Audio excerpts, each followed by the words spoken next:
La ilaha illallah inna lillah. Yan uwa laya dame ga tsuntsu da sunan yin wani kurciya, wannan zalunci, sharri, shirka, sharrin malaman tsibbo da bokaye da masu sai da layu. Inna lillah.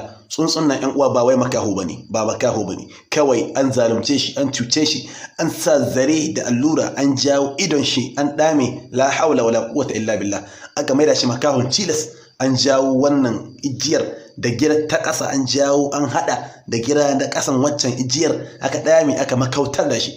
Amma wani bawan Allah sihiri mai suna kurciyan ma tare da makautar da tsuntsun, don saboda sharrin shirka da sihiri tare da haɗin kan bokaye da malaman tsibbo masu sai da layu. Haka suke suna cutar bayan Allah da kuma halittun Allah. Ku duba tsuntsun nan bai ci bai sha ba, bai taka ba, bai karya ba, amma an je an kama shi an mai zaluncin, an cuta mishi ya mutu tunda bai gani ya zai kiwo. Allahu alam. Inna lillah. Wallahi sharrin bokaye, sharrin malaman tsibbo a cikin al'umman nan mai yawa ne. In ka ji an ce an yadda wani jariri, an ji ma wani an yi waye, duk sharrin su ne suke sabbaba wannan abubuwa ta hanyar yi ma wannan mutane wannan sihirin. Wannan bayan Allah sun kwance wannan layar, watakila wanda aka yi ma sihirin Allah ya tsare shi, Allah ya bashi lahiya, Allah ya sauƙaƙe.